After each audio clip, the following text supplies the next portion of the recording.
What is up, HMA wrestling fans? I have something to tell you guys about Tony Rotundo and his company Wrestlers Are Warriors. Tony Rotundo is an amazing photographer who dedicates most of his pictures and time to wrestling and growing this wonderful sport. He has dedicated a lot of his time and effort to helping HMA wrestling grow, and he's donated a lot of his funds and advice for us. So please show the love for us and to him, and go check out his website. That is wrestlersarewarriors.com. Please go check that out. Look at his awesome photos and maybe buy some. So, check out Tony Rotundo, wrestlersarewarriors.com. I appreciate it, guys.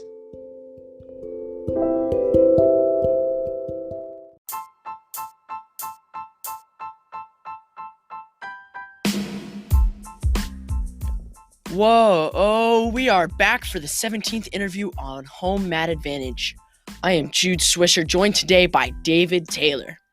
If you happen to hit your head really, really hard and have forgotten who David Taylor is, here's a very brief recap of his credentials. He was a 4-time NCAA finalist, 2-time champion, 2018 86 kilogram world champion, and a 2020 Olympic hopeful. Huge shout out to our sponsor, Tony Rotundo, with wrestlersarewarriors.com, and thanks to DT for coming out on this interview.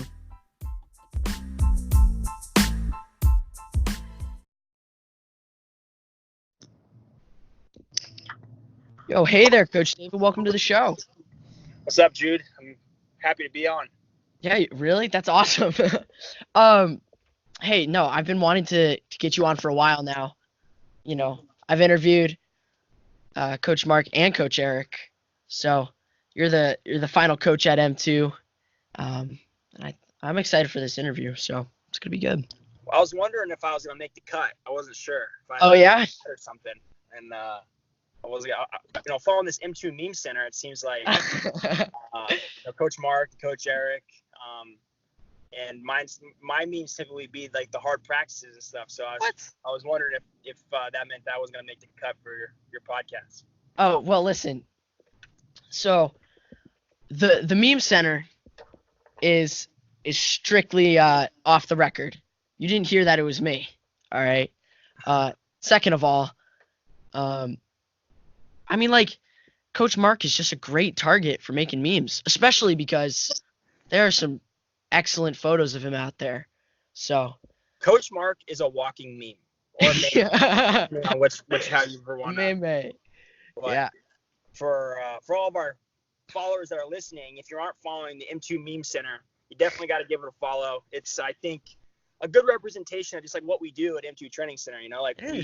We definitely are trying to get better every single day, but we have humor, we have personality. We're definitely we're a well-rounded coaching staff, and we got great athletes. So it's definitely worth a follow. I get people all the time constantly like laughing at them and sending them to me, and it's just pretty cool to see that. So the account's definitely growing, and we got to get some more followers so we can spread the M2 love out there. And the thing is, like, so here's a little story. So like the very first practice ever at M2, there was like a lot of kids that I knew, a lot of local kids, but no one that I was like especially close with. And you stood up and introduced yourself, and we all like said our names or whatever, and you said something along the lines of like, these guys that are in here with you, like, they're going to be more than like just your friends. Like, we're going to be brothers, we're going to day in, day out, we're always going to be in here training, getting each other better. And like at the time, I kind of was like, I don't think that's really going to happen.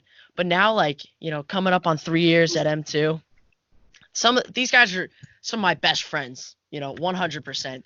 And like, just the whole, all different personalities and the chemistry that goes on in that room it's very special. We're more than just friends. We're a family, so. Yeah, it's been cool to see you guys grow too over the last couple of years. Just the relationships that we've been able to form with each other. As a coaching staff, being more comfortable, and it's interesting. Being an athlete my whole life, and having my relationship with my coaches and how powerful those have been. And I think in a club setting, it's different dynamic. You don't typically have that, that relationship. You have to build it, right? You have to build trust. Right. You guys have to trust us. We have to trust you guys. And I think you kind of nailed it. Like for that core group, you being there on that first day, going into our third year now, I think we've all developed much stronger relationships and trusting in the process. So it's been pretty exciting. It's definitely been for me. It's been interesting in the coaching side of it because teaching what I do is actually helped you obviously develop you guys and your ability to score and transition things. But I've noticed that the areas that we emphasize in practice, I find myself then emphasizing in my practices. It's like you get hundreds of extra reps in these areas I think are really important for you guys. And then I find myself doing them, and then and doing them in my competitions and noticing difference. So it's been extremely rewarding, obviously, and watching you guys grow up has been fun. Yeah. So before M2 started, and you had this like idea in your head, is this what it's like? Is this what you envisioned? What M2 would turn out to, going into its third year? Yeah, it's exceeded all expectations. It really has. I think it's for you guys, it's an interesting dynamic because in a weird way, like my profile in the sport of wrestling, like I've been able to break that down where it's just like we have that relationship, like that friendship, like that athlete coach side of things, at the same time as you guys also get to like watch me go out and compete and do the things that I'm doing as the athlete side. So I think when we first started, I remember just like trying to like, hey guys, I'm here as your coach. I'm not here as like, trying to be able to kind of break down that barrier to an extent. Right. It's definitely been interesting, but I think I remember that first day, and I remember I can remember all you guys that were there that first day, and I think being able to grow, just even for our first facility, out in Jude, nowhere, there's not much there to, now our facility is definitely much more, really, it's just definitely been an improvement, and I would say that the biggest thing that has exceeded my expectation is just the bond that we've been able to have with you guys, between Eric and Mark. We've been together for a long time, and even the relationship that I've been able to form with Eric and Mark as coaches, and how we relate and talk, and I think we definitely get together really well. We all have our different strengths and weaknesses, and I think we break it up in practices so it doesn't become monotonous for you guys. Like, each one of our practices are different. And then just learning how athletes can respond. Like I've been wrestling since I was, 5 years old. I've been wrestling at a high level since I was 8, and I've had, a lot of coaches. I've had very fortunate to have great coaches. But the way that I respond to coaching is different than how other kids that are going to respond to coaching. And being able to work through that. And I try not to be stubborn in saying like, well, this is the only way I think that it's going to work. I try and talk to Coach Mark and Coach Eric. And I try to talk with you guys every once in a while, even, and try and get feedback so we can create the best environment possible so you guys can be successful, So I think that's been that evolution has been something that I didn't foresee. And I love it. I love being there, and I love trying to help you guys get better and reach your goals as I'm trying to reach mine at the same time. So it's been, it's been pretty awesome. And, like you've been doing like clinics and stuff for, probably since you were in college. Like over the summer, you go to different camps and stuff. How does that, like, were you expecting the M2 Training Center to be something like a clinic? Something a little more like, you show up and you show your techniques and we either, take them or leave them? Or did you anticipate it like becoming personal? No, I think definitely personal, because that's just my personality and how I am. Like I want to have that relationship, with you guys, and I want to be able to. I think that's what makes it strong, with coaches. Right. Like why I think my bond is so strong with like Casey Cunningham and Cody Sanderson, Cale Sanderson, is because of my personal relationship with them. They're my coaches, and I believe them 100%. If they're telling me to do something, whatever it may be. but it's not, like, hey, I'm not going to talk to you guys again until practice starts again. Casey is someone that I travel with all over the world. He's become not only, over the last 10 years, my coach, my mentor, and now become like one of my really good friends on that route. And I think that, when we go travel places, knowing that bond, it just helps your performance. So I think that's the kind of environment that I wanted to create, with you guys. And I think that it's coming, it's definitely forming, it doesn't happen overnight, just like our example between you and I, earlier this year with some of your preseason competitions. Yeah. And that was definitely, something I think, maybe you didn't understand that I wanted you to do well, and more than just show up and see what it is, So my wife constantly is like, David, I've had enough of you talking about M2. Let's talk about something different. Because I come home and I'm like constantly trying to like talk about the guys and your development and what tournament's next and how this is. And I wish that I could do more. I definitely have limitations because of my personal competition aspirations. But I think as time goes on, we'll continue to be able to do more and more, which I'm excited for.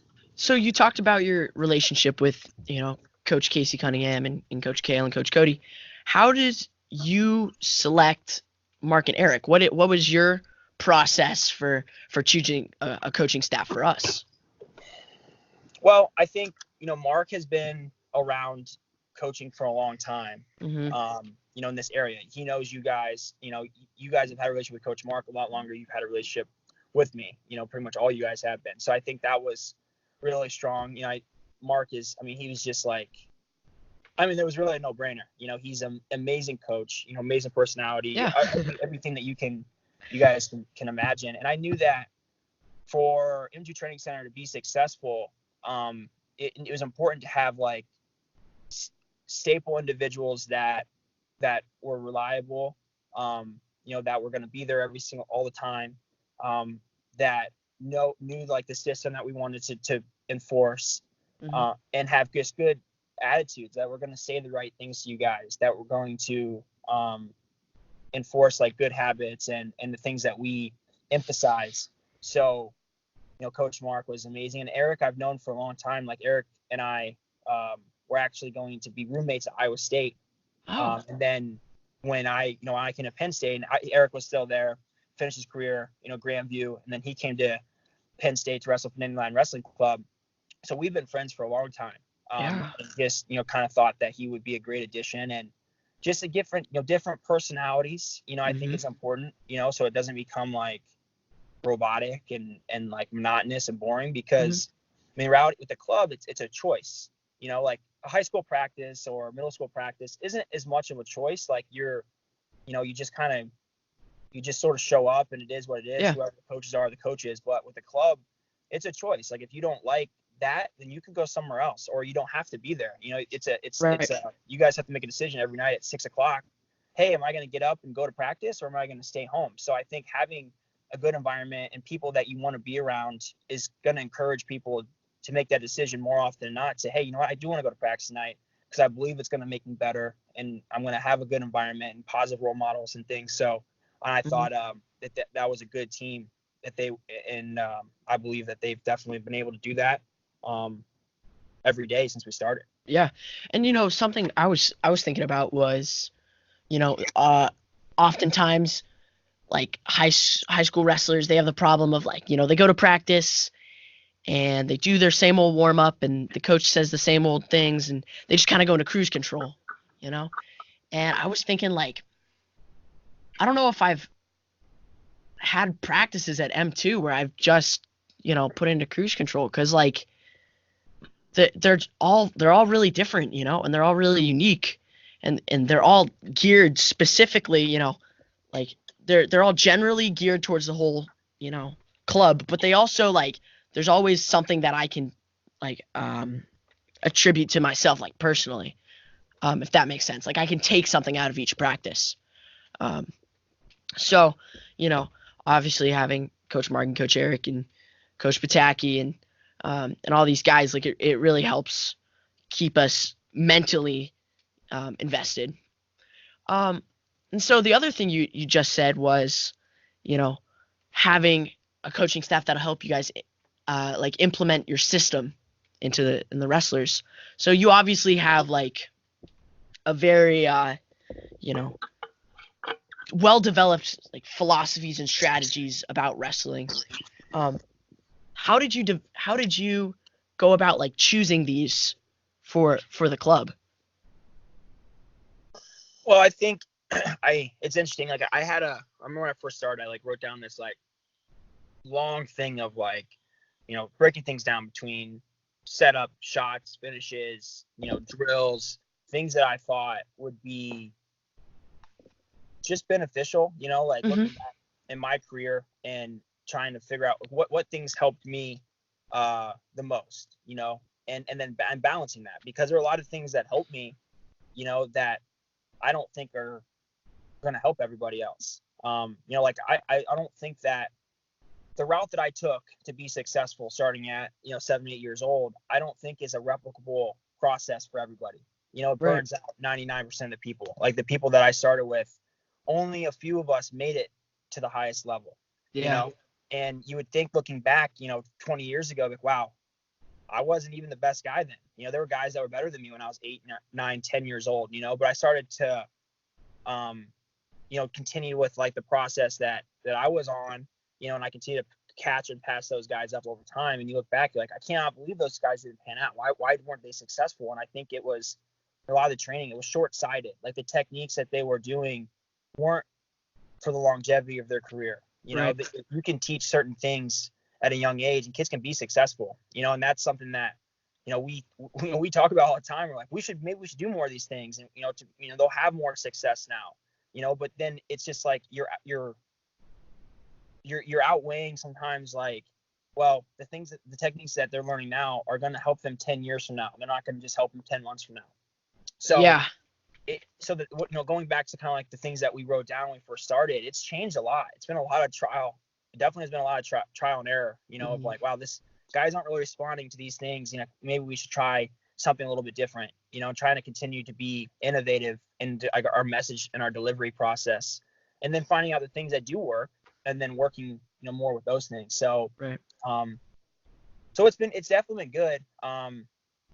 But I think ultimately, how choosing those things, it's like, well, I think what was able to make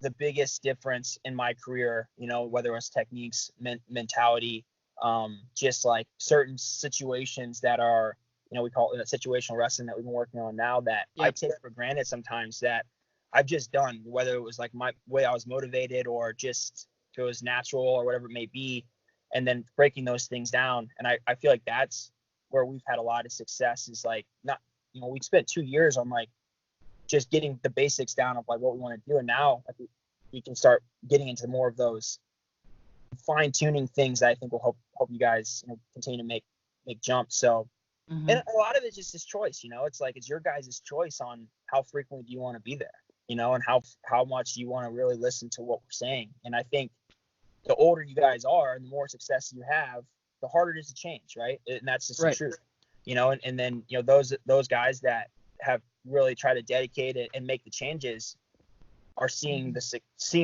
success a little bit faster. Mm-hmm. So a lot of it is on you guys, like we try and give you the tools, and then it's a matter of how much do you believe in what we're trying to do, and then go on and make it work. So, Yeah.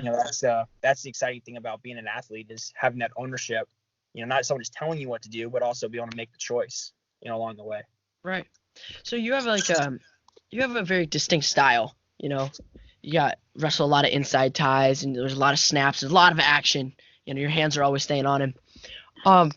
Now, what do you think about other like really really successful guys who make a living off of outside ties? So like Jason Nolf and Bo Nickel, who do a lot of outside tie snaps. Well, I mean, it's just difference in styles and opinions, obviously. Mm-hmm. I can't give away all my secrets. Obviously, knowing that I'm still a competitor, So, Yeah. I think that's, again, something that's unique with you guys, is you guys kind of get an inside look into what I think and why I think these things are important, Yeah. and you guys are the only ones that really know that stuff. So, Mm. I think I think that there's lots of technique. We talk about it all the time, that there's lots of techniques out there that work, and they work for everybody. I just try and find things that I think will help the most people the majority of the time, and then Right. people are going to come with creative ways that are going to help them more, right? That's just, that's part of the growing process. But, I just think that, ultimately trying to give you guys the tools that I believe will help you be successful, at a higher percentage. Yeah.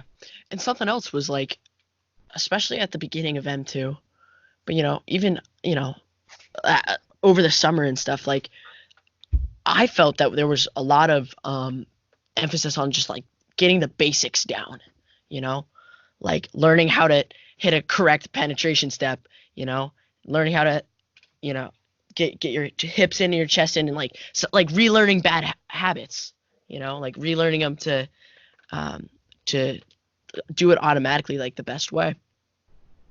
And it's really interesting about how over the course of the past year or so, like it's been like we've had like the foundation, and now we're slowly starting to make it more personal, and finding out what works for the individual wrestler a little bit more. So that's pretty cool. How long have you wanted to coach, like youth and high school? I think, growing up and traveling all over the place, and being around a lot of people, when I moved to Ohio, it was nice to be in like one kind of staple environment for a long time, and then moving to, obviously, and living here in Penn State for the last 10 years, being in a stable environment, obviously being exposed to lots of different coaching styles.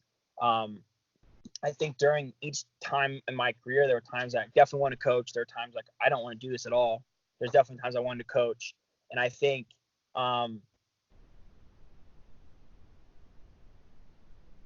would say that I've always wanted, like, I enjoy helping people. I'm definitely passionate. I'm trying to like share my knowledge, or the knowledge that I've gained over time. So it's a tough question to say, hey, this is exactly the time that I knew I wanted to do it. I would say that obviously in 2017, that summer, I remember just being like, hey, I think in Central Pennsylvania there was a need for the club. I looked around, right, and like these, you guys, I didn't really know you guys that well, but there wasn't really like something consistent for you guys to go to. Bison Legends had just kind of stopped, having their program, and I just thought it was a good timing. Coach Mark and I had always talked about doing a club together, and I always told him, like, hey, this is down the road. I don't think I can balance that while I'm competing. And then that summer, I'm like, I can do this. I can balance this. We can put together, a good thing. Yeah. And I remember that the very first brags that we had two groups, with the youth group, and then we had the junior high and high school group. And there was like 7 kids in the youth group. And I was like, wow, this is going to be such a failure. Nobody believes that. No one believes that, I can balance it or whatever it may be. And that second group, I remember by the time I was like investing in the little kids, and by the time I looked up, I'm like, wow, this room is full. Like there was like 50 you guys there. I'm like, well, okay, this is exciting. I remember that. I remember leaving that practice like really excited, and I definitely continued with that excitement over that time period. So maybe it was that day. Maybe that day was when I truly, really believed that we could do something pretty cool and unique, and it's just built since then. How has your perception of coaching changed from year 1 to now year 3? It's interesting. I feel like it's definitely helped. Like I mentioned, we talked about before. It's definitely helped me as an athlete appreciate coaching a lot more. I think I've always tried to be grateful to my coaches and thank them after practice and shake their hands, and say thank you. But to really understand, like, it's given me a much more appreciation from the athlete side. Just like right. What like, for example, like what Coach Casey does to help me. Like he travels he's leaving his family, like, and he's going like to Turkey, he's going to Budapest, he's going to wherever these places are, and spending 5, 6, 7, 8 days at a time. And he's just available to help me, and like you, sometimes when you're in the moment, being a competitor, you're selfish, and you just think that everyone's just going to help you and you're going to get your goals and whatever you do. But the only way that you can achieve your goals is there's somebody that's selfless that's helping you along the way, and I think that in doing this, realizing that side of it here, and just gaining that appreciation. So I think, so it's definitely been, like I said, it's just been a complete learning process. I'm still really young I believe I'm young in my competition career and very young in the coaching career, but definitely it's changed to where I believe, doing this, the club system and developing, you really have the opportunity to develop a kid from 5 years old, and with like habits and things, and develop them all the way through to their 18 and they go on to the next level is something that I've become extremely passionate about, and I just, again, can't do it without a great team, but, I think that we can definitely continue to do some pretty awesome things, Yeah. Yeah. So there was some kids, so at the youth practice, there's a lot of like beginning wrestlers, but there was this kid who came in a couple weeks back for his first ever wrestling practice. He was having it at M2. And I remember him being like, "Hey bud, what's your name? Let's work on doing the move or whatever."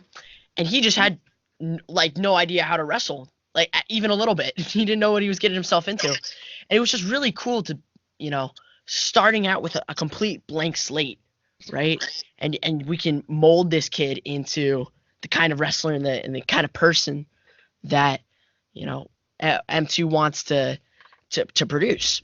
And that's the other thing is, not only is M2 developing us as wrestlers, but I know that for me, like, it's developed me as a person too. It's taught me discipline and the value of hard work, and sometimes you got to just be tough. That's really, M2's really helped me, in my personal growing up. So there's a lot of good things are coming out of M2. Yeah. Coach David, do you remember our youth tournaments like you remember them? Youth and middle school stuff. Yes and no. I think when I was coming up through, the dual tournaments are so dominant now in the youth level, and when I was doing it, it was all tournaments. Like I remember there was like one national middle school duels, and then and it was primarily by state. It wasn't really like a club thing, and then there was the schoolboy national duels, the freestyle and Greco duels, and they were big. And that was kind of only two like big duels then.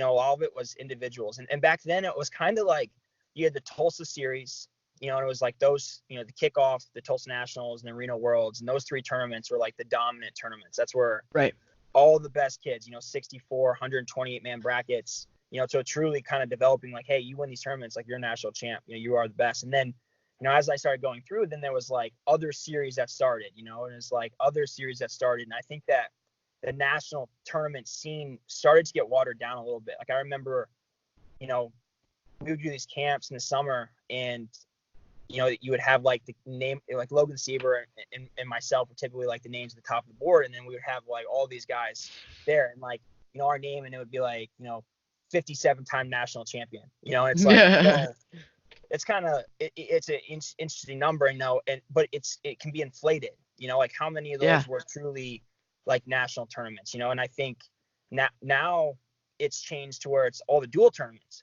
which are, they're positives and negatives to them. I think they're, from a club, we try and as much as possible, like I want our guys to be competitive and I want our guys to get the best matches, but if you're gonna, like right now it's all about like trying to get in the gold pool. Well, to get in the gold pool, you're primarily going to wrestle against all-star teams, teams that are formulated from the best kids in the country.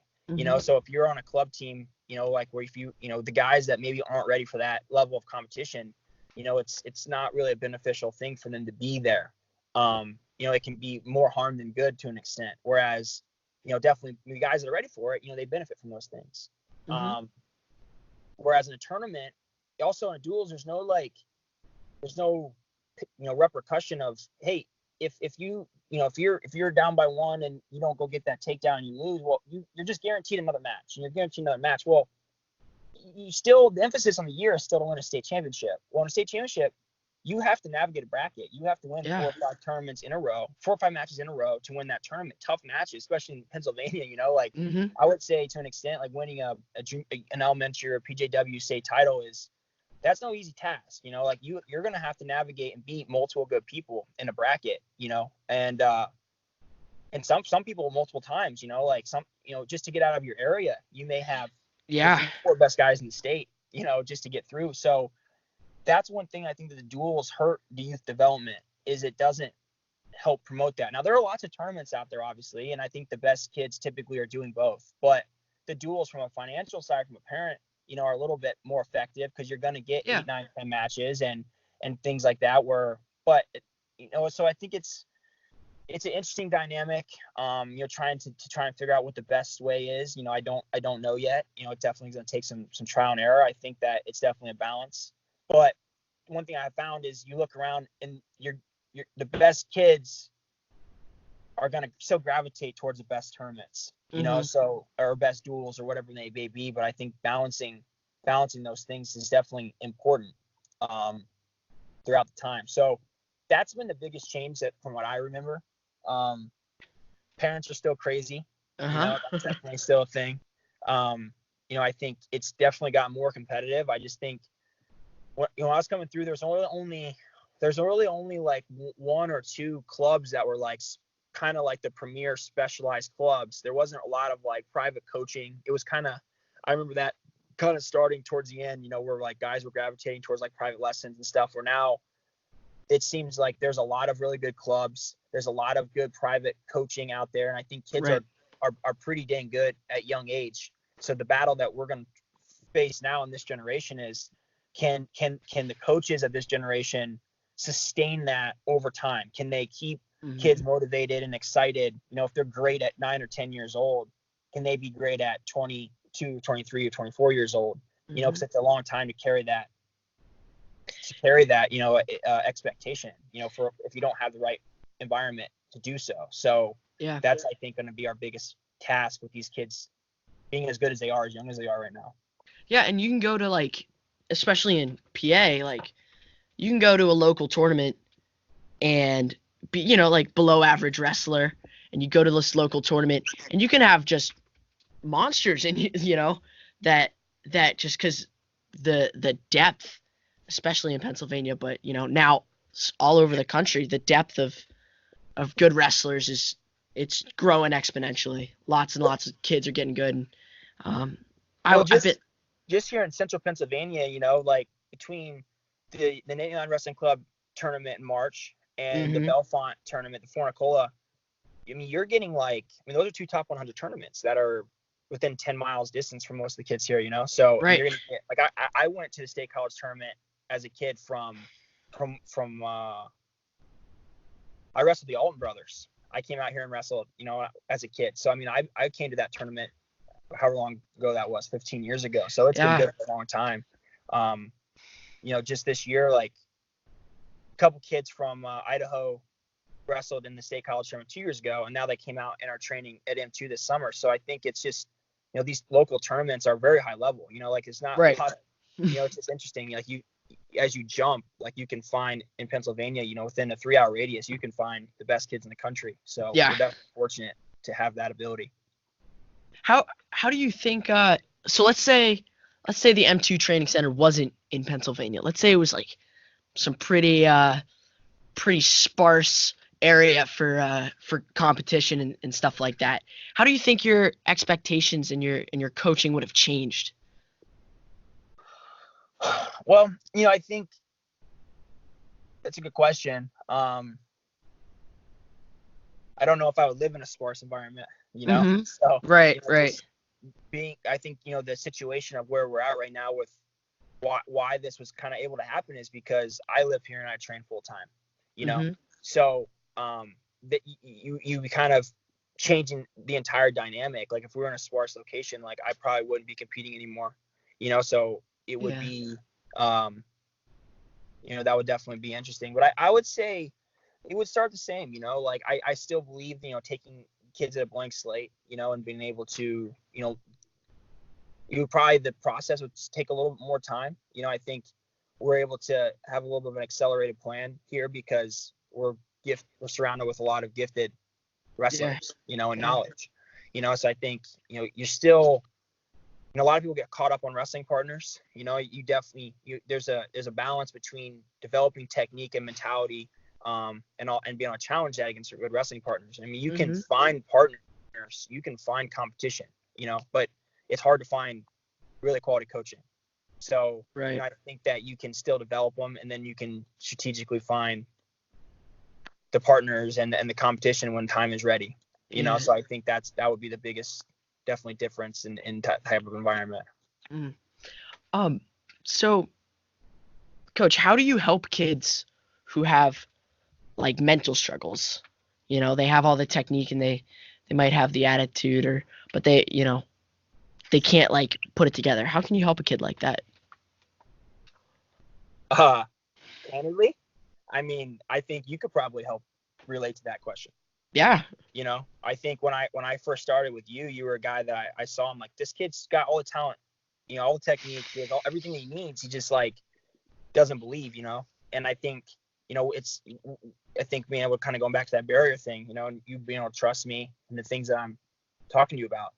I think, and I think you've been able to come a long way. Obviously we have a long ways that we want to continue to go, but I think like you said, I think going back, I think it's trusting, like trusting in what we're saying, to you guys. I think just continue to hopefully, I think belief is, when you talk to a lot of the highest level competitors out there, like obviously I can relate to wrestling because that's where I've been around, guys at elite level. But I think the better sport, like it doesn't really, the most talented guys aren't always the ones that are the best. Right. You need talent. Like to be the best at what you're going to do, to be elite, you need talent. Like there's definitely no doubt about that. You have to be able to do certain things that people can't do, but that talent could be lots of things. It could be mental toughness, it could be endurance, it could be speed, strength, so understanding like where are you above average or or elite in, and then where do you need to continue to improve in. And I think, so like great athletes, the greatest athletes aren't always the greatest competitors. Right. And vice versa. The greatest competitors aren't always the greatest athletes. So I think it's just, hey, you have what you need. Let's build these things, or I'm lacking in these areas. Let's improve these areas, and then we'll have what we need to be successful. I think I went through that. I think in that kind of area is important to me. I think graduating college, I was obviously successful, and I just kind of thought that the next level was just, the success was just going to come. Like, oh well, I'm just the success, the dominance that I had, I'll just do that. I'm going to be an Olympic champion because I always wanted to be an Olympic champion. I told myself I'd be one. That'll just happen. Well, the reality was I was wrestling a lot of other guys that were also professionals, and they're fighting for their families, and they didn't care what my previous whatever was when I was wrestling in Turkey and Azerbaijan. Like they didn't care, and I had to kind of really dig down and like really kind of refine my fire of why I want to be successful. And I had to improve in a lot of areas, obviously going up in weight class being one of them, big one, developing strength, and just mentally being like, I'm willing to fight through these positions where most people aren't. In my training, same thing. Like I'm willing to push through this workout longer than I believe everyone else will. And whether that's the truth or not, I believe that, and I think when I was able to do that, I think I can speak more truth when talking to you guys about those things. I'm not just speaking based on what I think will work. I'm speaking on based on personal experience of what worked for me. So I hopefully that would be, but again, that's just like, if you're there more often and you're listening to what we're saying more often, you're more likely to, buy in and want to make those change. And I believe it took you almost 2 years, and then when you did, I think I noticed a big difference in you and just the way you're practicing and the way you're competing now. It's just continuing to believe in that process. Obviously it's going to be the biggest challenge moving forward. So Right. How do you plan to go forward with M2? Like, what are your plans for the future? I can't divulge all of our secrets, Okay, then. but I think I think as time goes on, you've been able to continue to build upon what we're doing. I don't ever want to put something out there that we can't be able to do it at the best of our abilities. So, I think I would like to eventually be able to have a bigger camp system, more, just to be able to bring, a lot of guys don't have the ability to train, on a consistent basis. They live too far away, or it may be. So, I think have a more, consistent camp system, I think would be definitely a piece of the plan. I think I'd like to be able to provide strength and conditioning, for you guys. But ultimately, the more I think about those things, the more I realize that you gotta have to have a core foundation of wrestling first, and I think that other stuff comes. Like if you rest, there's nothing that's gonna make you stronger than wrestling. There's nothing that's gonna make you more mentally tough than wrestling. Yeah. So that will always be primary, and just I think sometimes we can get too cute and excited about all these other things, lose track of like what's the main focus, and that's becoming the best wrestler that we can be. Right. So, that's the thing that I can constantly trying to always keep in balance. But, and I think the biggest thing is just a lot of people are still pretty unaware of him too. Like whether they don't think that I'm involved in it or, they don't really know about it as much. So just continue to grow our awareness based on, guys like you and the rest of the kids that are going out and wrestling to the best of their abilities and trying to represent, what we're doing. I think, that's this will come with time. Yeah. I mean, like this past 40 minutes have basically been like one giant M2 ad. So, I mean, a little quick topic change here. How far out are you from the Olympic trials? We are 19 and a half weeks from today. Man, so, how excited were you to find out that they were in State College? It's it's a pretty amazing opportunity. I think just I built a home here over the last 10 years. So, wrestling finalized last year was pretty awesome. Having the opportunity to wrestle in front of my friends and family, my M2 family included, I think is going to be pretty awesome. And then for me personally, just, being able to, climb the ladder, being a world champion in 2018, getting injured and not being able to wrestle in 2019, in my homecoming, being able to wrestle in front of, the people that I've, shared a lot of my success with over the last decade, to be able to, and to have the opportunity to achieve something that I've wanted for the better part of 20 years of my life. So, it's definitely a pretty exciting thing. Just got to remind myself every day, like it's an amazing opportunity and just keep working. And, so that's fun. That's awesome.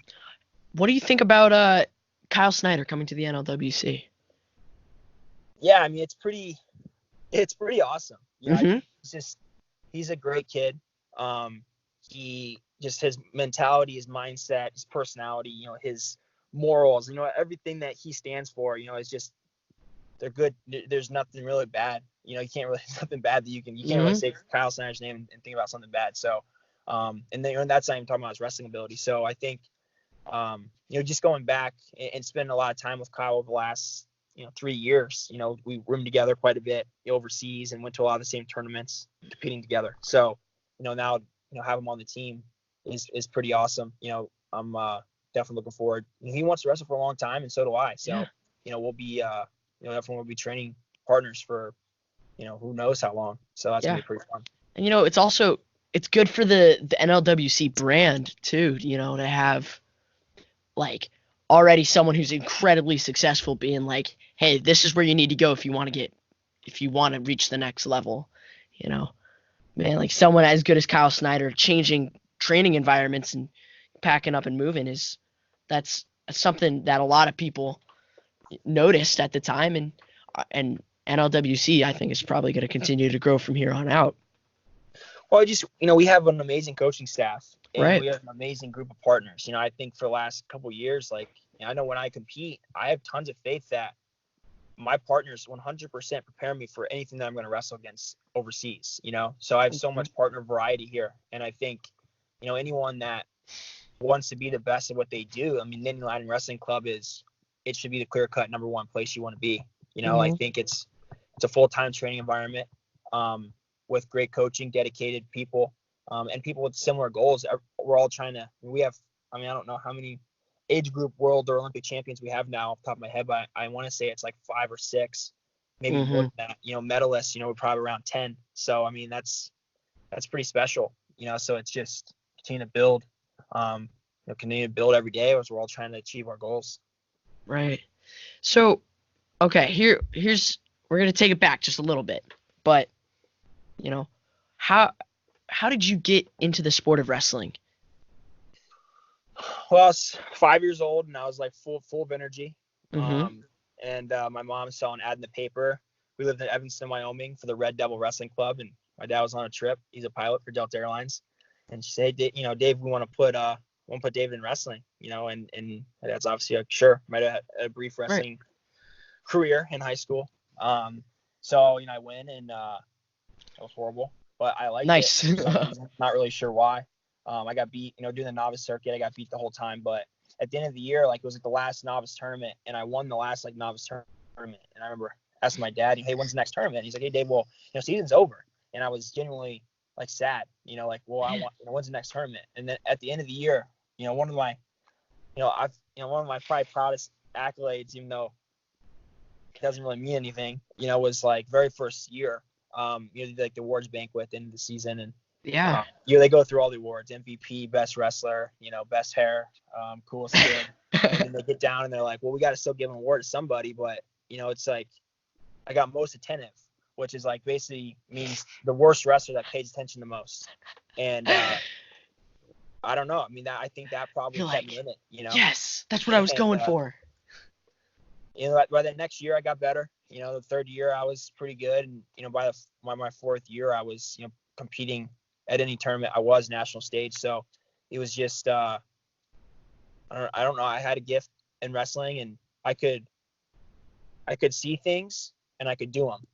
So like I didn't. And then we talked about this. Being in a remote location, like I was in Evanston, Wyoming. Like there wasn't a lot around in that area. We were traveling constantly. An hour and 45 minutes practice. My mom and dad would put me in the car and drive me every weekend to competitions, and I would wrestle 2 age groups and 2 divisions and multiple weight classes and exhibitions, because that was basically my practice. Trying to get 8 or 10 matches in was practice for me, pretty much. So, and my dad just had a definitely unique way of challenging me, and I responded to that, and just constantly was trying to like improve. And so, it's definitely looking back, like I don't know if I could have been that successful in a lot of other sports because I was so small.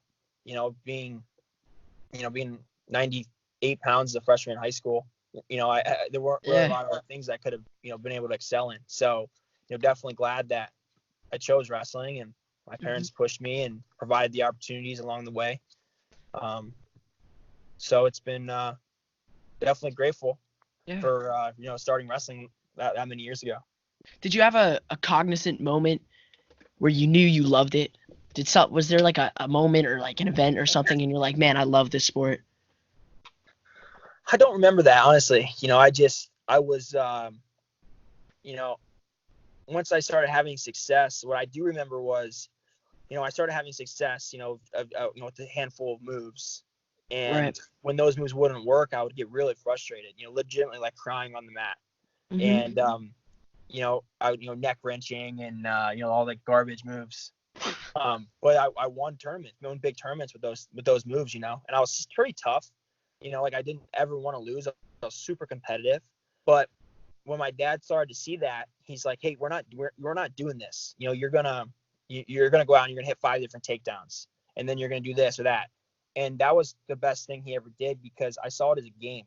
It wasn't like, well, I can't do that. Well, I'm like, well, why can't I do that? Why can't I score 15 points and then pin somebody? So it's like I got triggered that way young. And I think that was probably the best thing my dad ever did, 100%. just, and I was just motivated in that way. So I had this expectation that it's like, well, if I'm not, doing, scoring that many points and doing this many different techniques, then, I'm not making the most of my time here. And I guess that would be love, not really realizing at the time, and it just became kind of expectation over as time went on. Man, did you have one match from your like youth or high school career that had the like impact on your wrestling today? Like something like a win or a loss maybe that really affected you? A couple. I think, I remember the first time there was this like local kid that I couldn't beat my first couple of years. He had the arm throws and the headlocks and those things. And, and my dad kept telling me, hey, you're going to beat this kid. You'll beat this kid. You'll beat this kid. And I remember I got to the point where I was getting closer to beating him and closer to beating him and closer to beating him.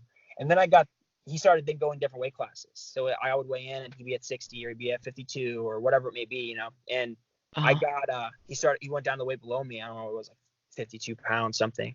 And I got sick that week and I showed up to the tournament and I weighed like 52 pounds. So I ended up being in the same bracket as this kid. And I beat him.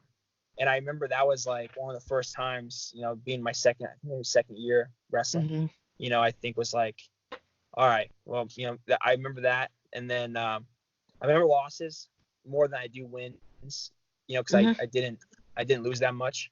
So, those obviously, I remember those a lot more. Right.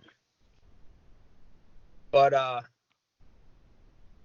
yeah, I mean, I always just loved the challenge, like I wanted to go and I didn't want to just win. I wanted to dominate people, and I think that was, and I remember over time, like guys that beat me, younger, and starting to pass them up, over time was pretty exciting. Some of those guys I didn't until high school, but but when that happened, or in college, but when that happened, it felt pretty great. It's just remembering that stuff worked. When did you first know that you wanted to wrestle for Coach Kale?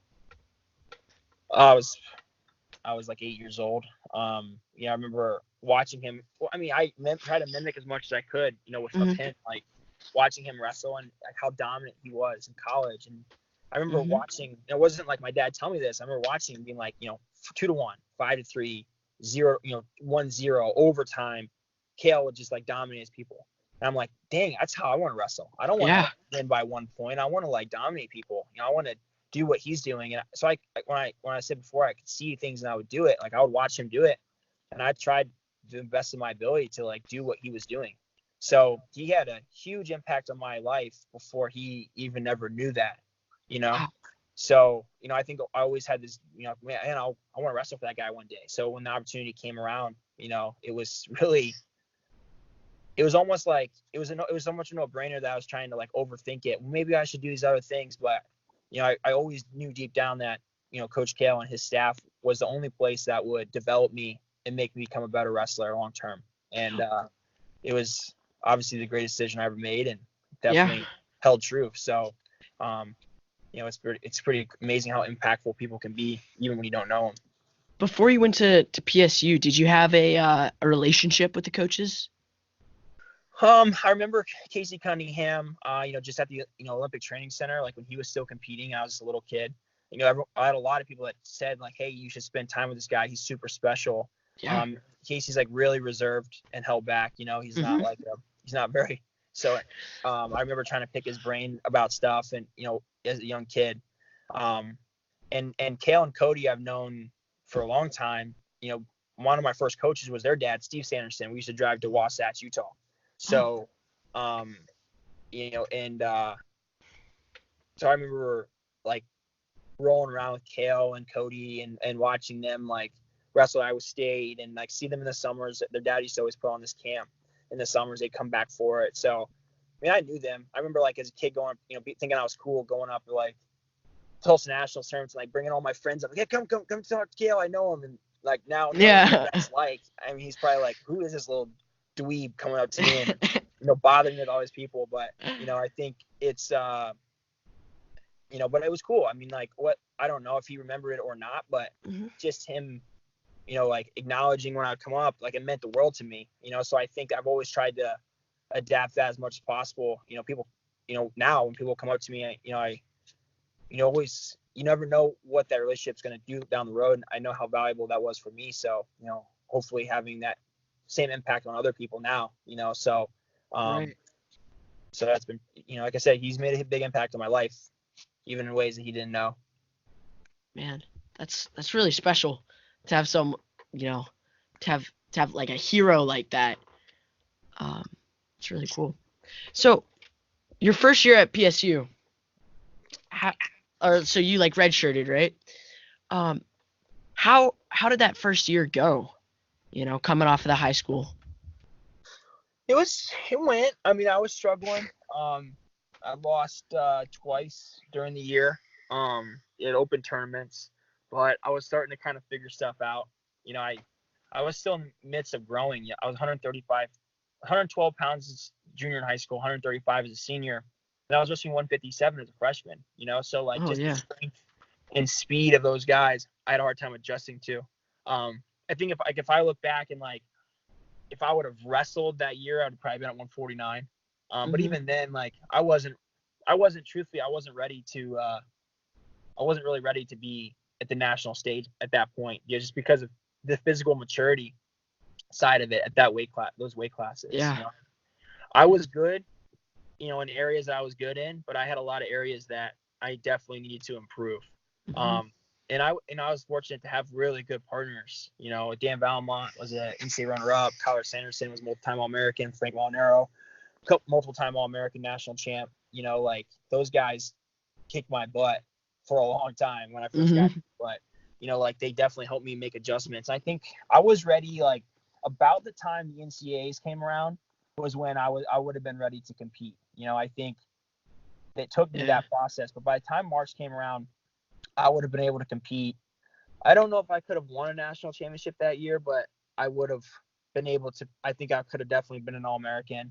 But then shortly after that, it was like June that summer, June or July that summer was when I really made a big jump. And that's when I had the confidence that I could like dominate at the next level. So I could do it in practice. And then, obviously kind of starting that freshman year, like a banshee, and Yeah. just, like, momentum was rolling. And I just kind of like, it was super, just that progression that I had made. Like I beat Nick Moore, who was still in high school at the time, like in 3 periods in freestyle that summer at the junior filas or whatever. I beat him in 3 periods. He beat me in one of the periods, 1-0, 2-1, whatever. I lost at Derek St. John, and then I barely beat Nick Solzer. So those were like there's 2 high school kids and a freshman, and I remember like being like, wow, this, I think I've gotten worse, and but sometimes when you're getting better, you get worse, and I remember just the coaches continue to remind me of those things. And then later that summer, Conrad Poles like whooped my butt at like junior trials, and then going on when I was in college, I major decision tech fault pin those guys, so it was just like, I mean, St. John was definitely the best. He was really good. He was a good wrestler. We battled in college multiple times.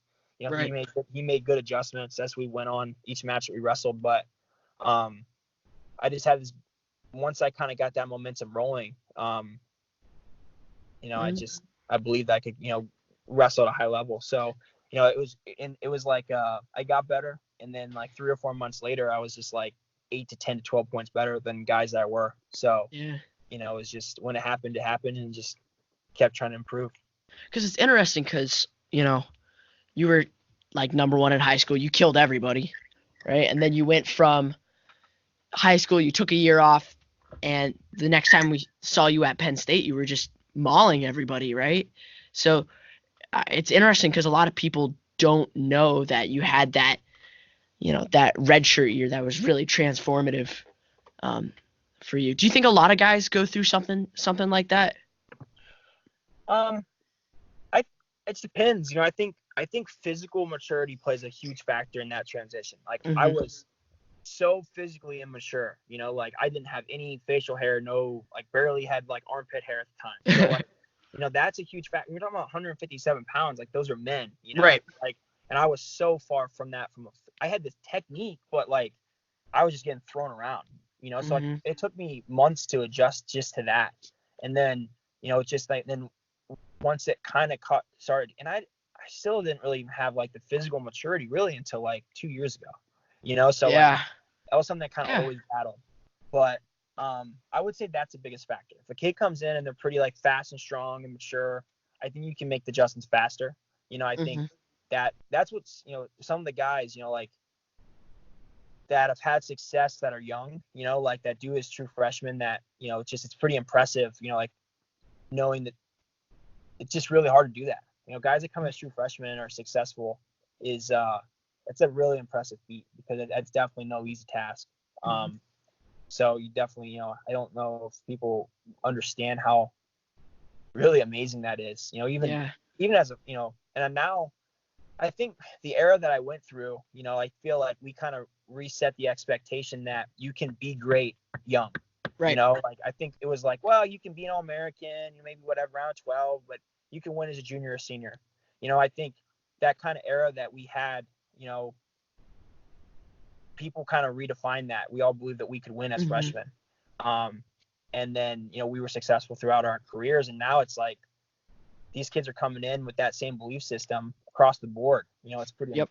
And then this next era that we're in right now is in like ridiculous. Like, how many kids that are winning national championships as freshmen are winning multiple, on track for 4. I mean, it just speaks volumes to that their ability, because that's just, it's become such an expectation now that you can do that. We forget how hard it is to do that. So Right. it's obviously great for our sport. How did you inspire yourself to keep getting better, even when you were like already the undisputed number one? Um, I think there's times where I had lapses, you know, Mhm. which is obviously not an easy thing to say, but I think every time I had a lapse, whether it was whatever it may be, I would sort of it force me to get back in there and make a Mhm. jump. There were times where I could do that faster. There were times that it took me longer to do that, but I've always had just a desire to be the best, so that was always just important to me. And sometimes I got caught up just trying to, hey, maybe I am the best now. I don't need to make adjustments. But, I think when I've had my most success is when it's just like, I want to be the best and I want to separate myself from everybody else. Right. I think that's kind of always been something that I've had. And um, it's an easy thing to say. It's definitely a hard thing to do. So Mhm. just having good people around me that can motivate me and keep me on track and doing those things has been really important. Mhm. How old were you when you had your first overseas competition? I wrestled the Junior World Championships right before my junior year in high school. I wrestled 50 kilos. I won my first match. I got choked out. So I was like, Oh. we were in Beijing, China, Uh and huh. we were there. We were like 2 weeks early. We were in this training camp area, and the food was horrible. Like, I didn't know that. Now I've like, people that know me now, like, I bring like a whole second suitcase full of everything that I need when I'm over there. But then I didn't know. Like, I'm just like a naive kid thinking that there's gonna be like food over there and stuff, but there wasn't. Like, you're training, Right. and then I don't know why we were the last ones to get food, and it was rice and chicken feet. And I'm like, I'm not eating this. So I lived on rice and watermelon for like 2 weeks. Bill Kelly was our coach, and I still give him a hard time. Like, he had a whole box of like Pop Tarts and this and that, and he's like, well, what, you didn't bring food? And I'm like, no, well, Jamil, I've never been over here. You're my coach. One was supposed to tell me this, you know. But he was pretty good to me. He always gave me some snacks and things. But my first match, I was winning. I was in a scramble, and I got caught in a headlock, and I like fought to my belly and got choked out cold on the mat. Oh man. I remember like waking up and being like, hey, am I winning? They're like, yeah. I'm like, cool. Did I get pinned? No. I'm like, all right, cool. All So right. I won that match, and then my second match, I wrestled um, Rahimi from Iran, who ended up being like a multiple-time world medalist, world champion, and he just kind of smoked me. Like, it was 3 periods, and I mean, I won the second period because I took him feet to back, but I Mhm. mean, he beat me like 3-0, 3-3, 3-0. So he basically like took me down 9 times. I had 1 feet to back, so he pretty much whooped me up pretty good. Um, Jeez. And then I came home, obviously wrestled my junior year in high school. And then the next time I went overseas was University Worlds. I went over after my, I think, junior year in college. I got bronze there. And then I started the circuit, after graduating in college. I started that circuit, and I really didn't have that much success until 2017. I went to Paris in January. Then I went to the World Cup in Iran in February. And that was kind of like when I started to believe I could be consistently successful on the international level. What was your first senior level competition? Do you remember it? My first senior level competition, I think it was. I think I went to Turkey. How was that compared to NCAA's and junior level overseas competition? I mean, it's way different. Like, just everything about it is different. You're on a completely different time zone. Like, you don't have accessible things that you have accessible here. You warm up, your training, your competition, just the level of competition you're wrestling. The bathrooms, the toilets, like it's definitely a different situation. I actually in that tournament, like on a too much information basis, but like I was too scared to go to the bathroom. Like this whole and I didn't go. Then I just my stomach was just like bloated, and I couldn't even like train. I couldn't even warm up to go wrestle. I was just like, it was just such a shock to like what I was used to, and but it just takes time. You get, eventually you get adjusted and you learn kind of the ropes and things you need to be prepared for, but you got to go to experience it, because if not, there's a lot of things that are different that we take for granted here. Wow. That's interesting, because you don't hear a lot of that stuff, when like you hear stories of like, DT went overseas and he went to wherever, I don't know. He went at Worlds and just mollywopped everybody. You don't hear about like the kind of conditions that you're living in and stuff like that. It's interesting. Man, does the PSU coaching staff, so like does Coach Casey, does he prepare you differently for senior level competition than he did for like collegiate level? I think a lot of the the things that kind of he echoes to me are pretty similar. Like I think me performing well, is a lot of times it's based on the things that I'm doing. I think I have the ability to control a lot of the scoring that happens. And I think when I do that, my success level is higher than when I get away from those things. So I think it's just saying things change, a little bit, obviously, but I think ultimately it's kind of staying back to those principles that, he's kind of worked with me on for a long time. Yeah. So, all right. We've been going for like an hour, 7 minutes. Before I let you go, though, do you have any funny Mark McKnight stories off the top of your head? Oh my gosh, there are too many funny stories of Mark that I can't even like think about them. They're too good. I'll tell you, just not a funny thing about it. This is the kind of person that Mark is, right? And this literally just happened yesterday. So, I think a lot of people see Mark as like this funny guy, obviously, whatever it is, but he's just such an amazing person from a character standpoint. Like, so I'm training yesterday, obviously I'm getting back into really pushing my body now, back from my injury, things are going well. And, I was doing this really hard workout yesterday, and, I'm like really pushing, and I've never thrown up from a workout ever. In 20 whatever, I've been wrestling at a high level for 20 years. I've pushed myself high. I have I have a pretty high threshold for pain tolerance and stuff. And I got like 2 minutes left in this bike, and I feel it coming. I'm like, oh boy.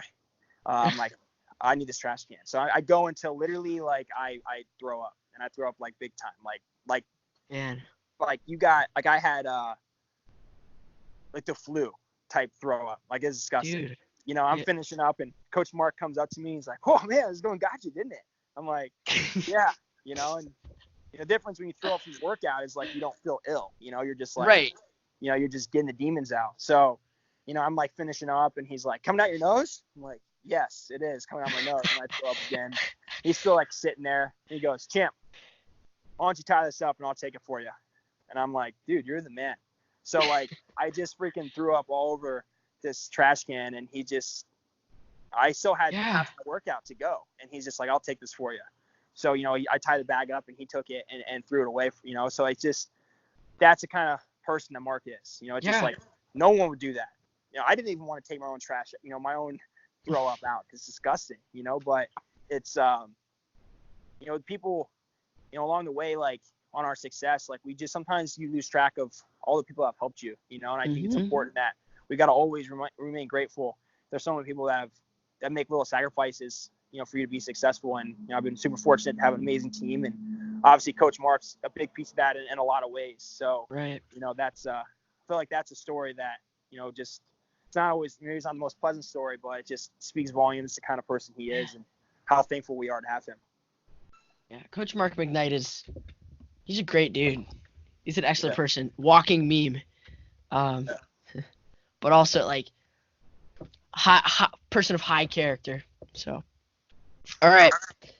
Hey, Coach. Thanks so much for coming on. I really appreciate it. Hopefully I'll see you here in the next, maybe tonight or maybe in the next couple days for practice. But it means the world to me that you're able to come on and I'm able to talk to you, even if most of it was about M2 and most of it was likely, it seems like a giant ad, but I'm really glad that you were able to come on. It means a lot. Yeah. Well, thanks, Jude. You guys are doing a great thing, and appreciate you bringing me on, and just keep making improvements. Awesome. So, hey, thank you. Yep. See you, buddy.